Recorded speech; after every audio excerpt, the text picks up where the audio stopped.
First of all, it has to analyze correctly why we've had an impasse. I think that most of the action in Pyongyang already happened, and I don't think we're going to learn that much by sending inspectors there. Would they continue this discussion, trading declaration with declaration?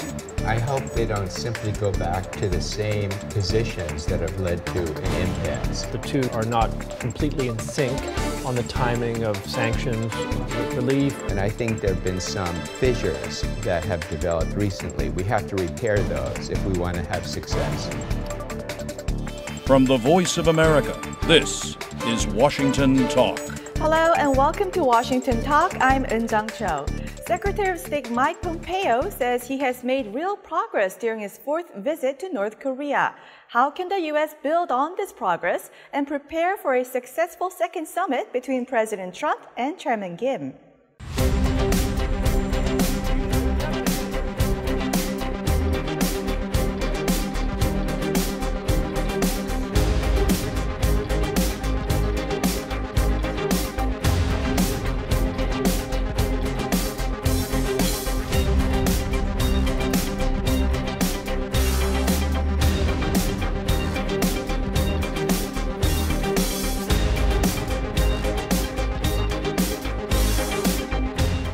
I returned late last night from North Korea from a trip where we made real progress.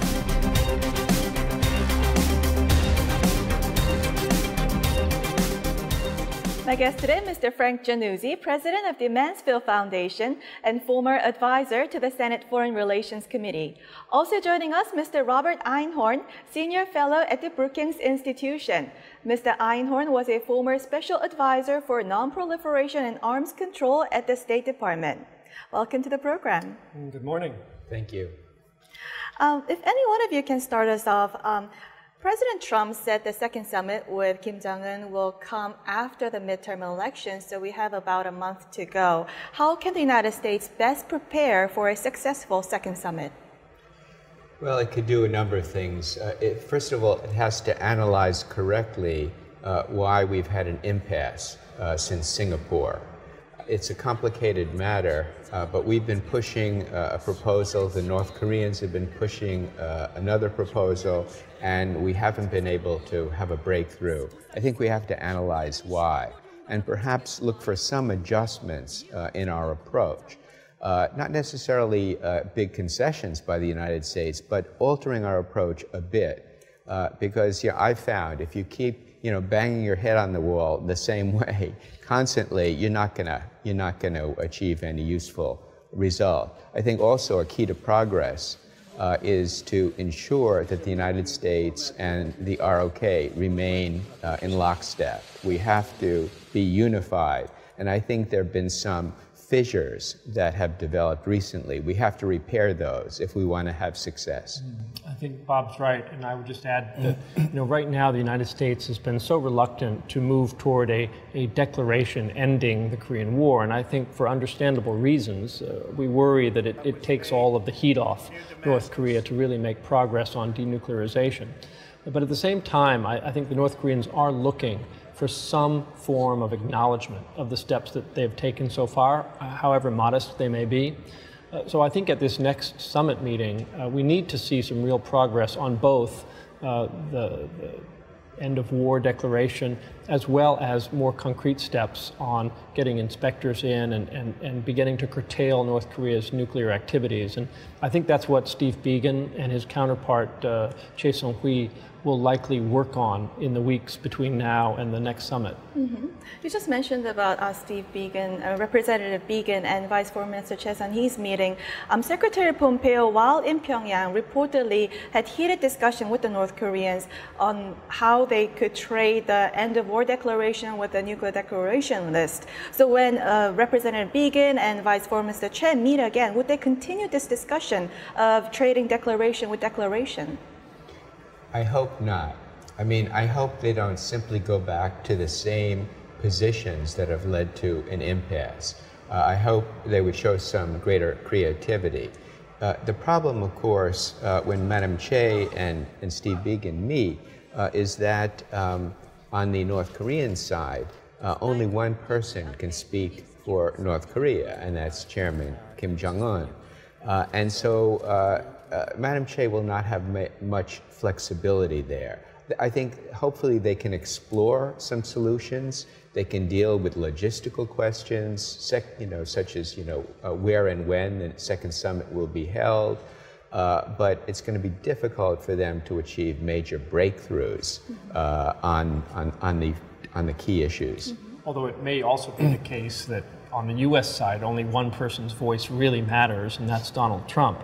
But I agree that if we can put some creative ideas on the table, a little bit more innovative diplomacy, then the Vice Foreign Minister from North Korea can take those ideas back to her government.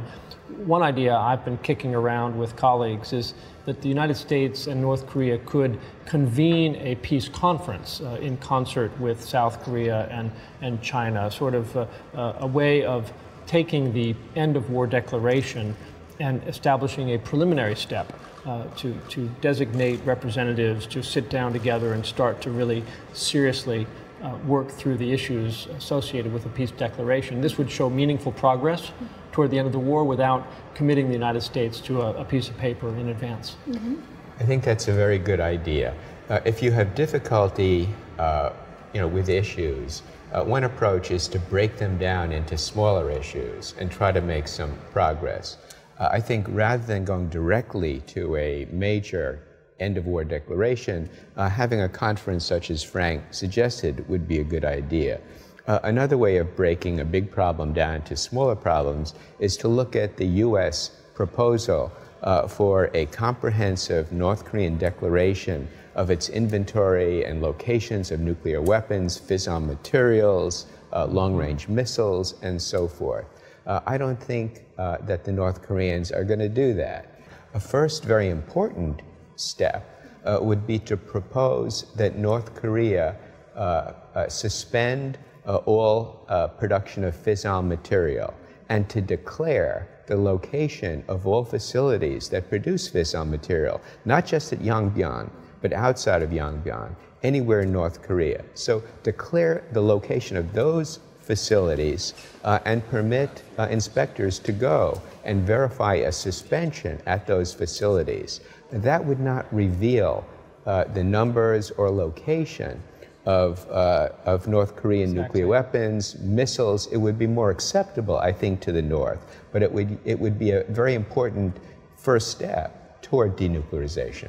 I want to talk about inspections. North Korea promised Secretary Pompeo that it will invite international inspections to Punggye nuclear test site. Now, would the inspectors be able to gain knowledge of North Korea's overall nuclear programs, or just be there simply confirming the dismantlement of the facility?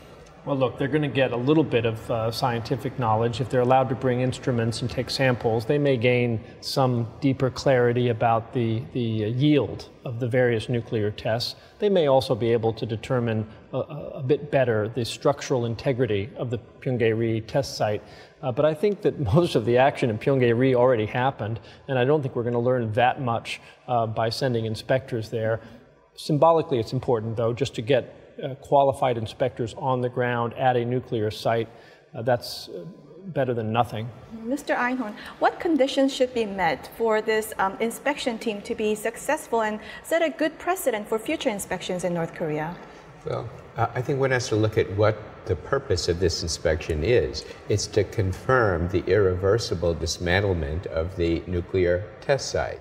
And I think the expertise you need to do that confirmation is very different from the expertise you would need, for example, to verify that a enrichment facility has been shut down.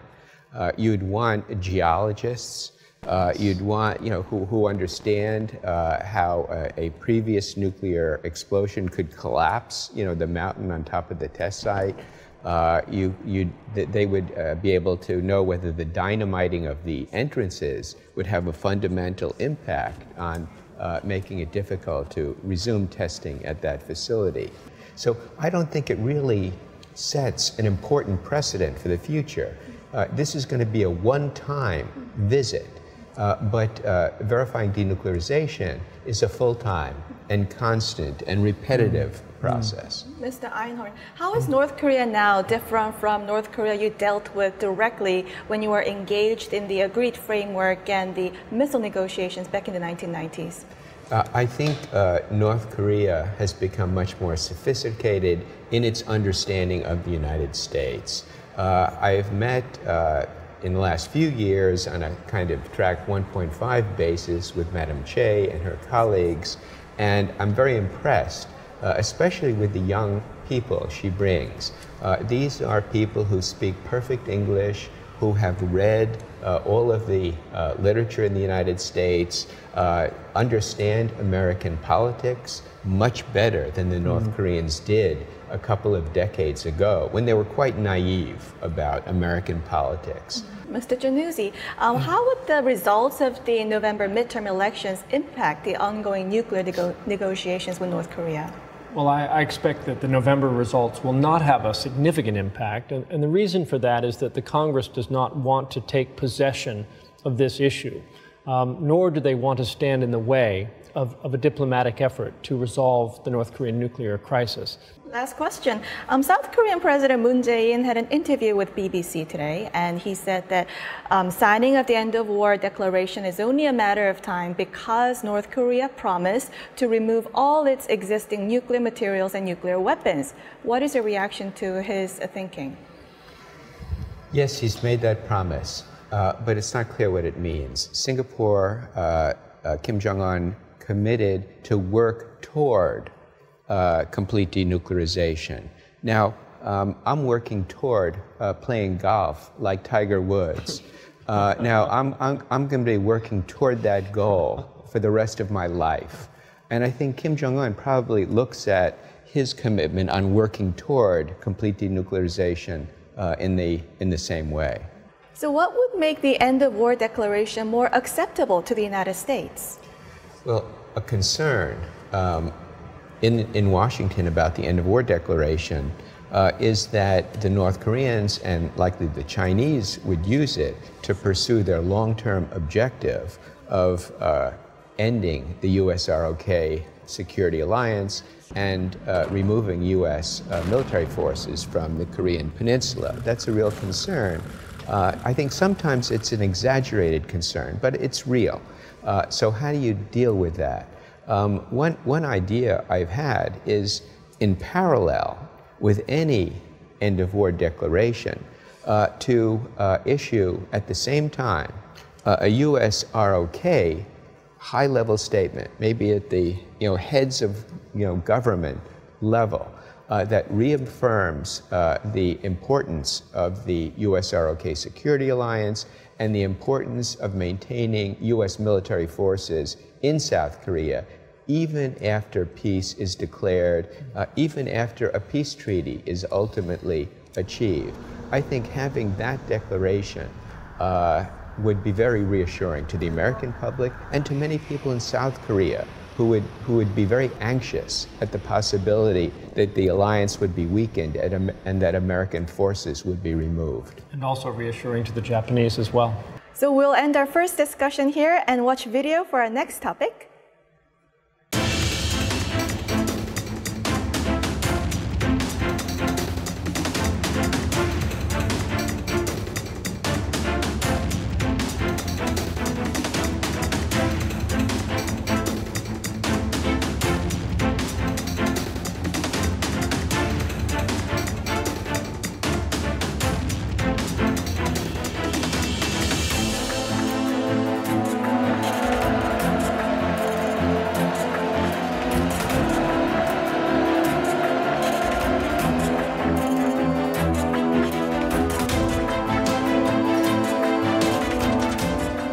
President Trump says South Korea will not lift its unilateral sanctions on North Korea without U.S. approval.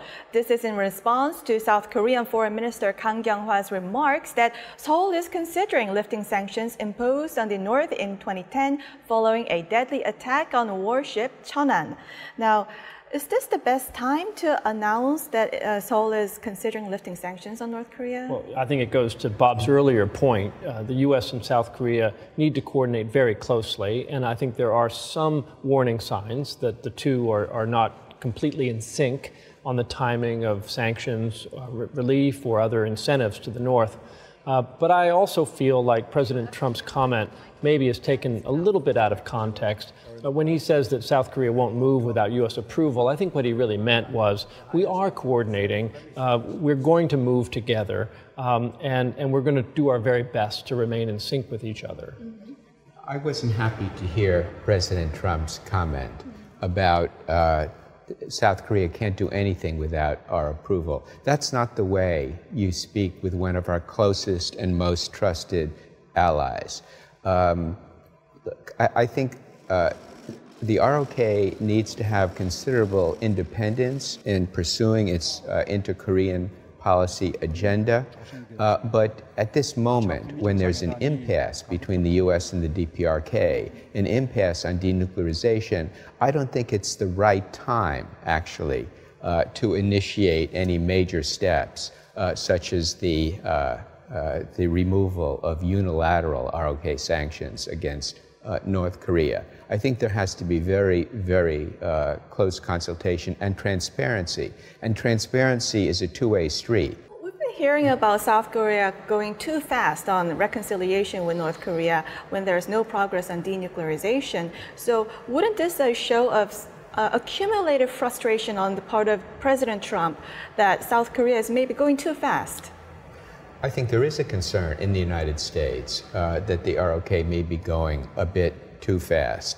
And again, it would be one thing if these steps were taken in the context of movement toward denuclearization. It's another thing if they're taking place essentially in a vacuum, and that's the concern. Mm-hmm. How serious is the current fissure between Seoul and Washington? Well, I think it's definitely repairable, and I think that it's not new that there would be some tension between Washington and Seoul on how best to manage North Korea. And especially when things are moving a little bit on North-South reconciliation efforts, it's natural that President Moon would try to accelerate those efforts.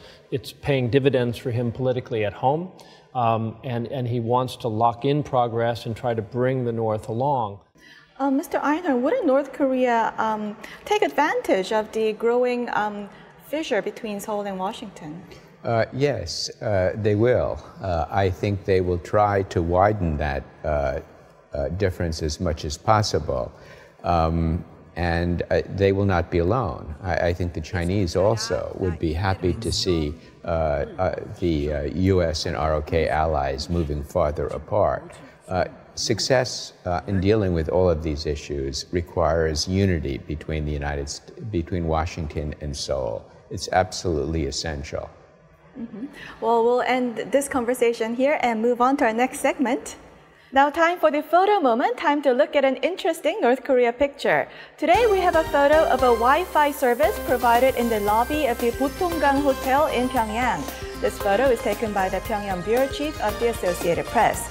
The approved users at the hotel can gain the hidden online access after they type in the Wi-Fi name specifically and the password. Frank, what's your reaction?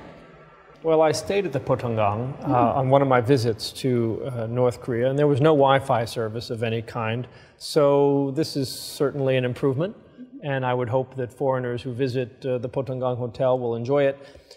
One of the things that interests me about all forms of electronic communication with the North is that although they are typically designed for foreigners and tightly controlled, North Koreans also know those passwords. So I expect a little bit of cultural pollution and information may be leaking into North Korea more than in the past. Mm-hmm. Mr. Einhorn?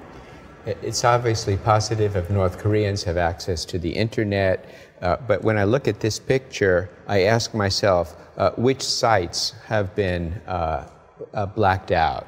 Which sites, that would be very interesting to know which sites authorities felt were so subversive that people couldn't view them. Also, obviously, anyone who uses this Wi-Fi is being monitored very closely by North Korean authorities. Mm-hmm. Well, that's all the time we have for this week. Mr. Einhorn, Mr. Jannuzi, thank you for joining us. Thank you very much. Thank you. And this was Washington Talk from the Voice of America, and I'm Eun Jung Cho. Join us next week for more analysis on North Korea.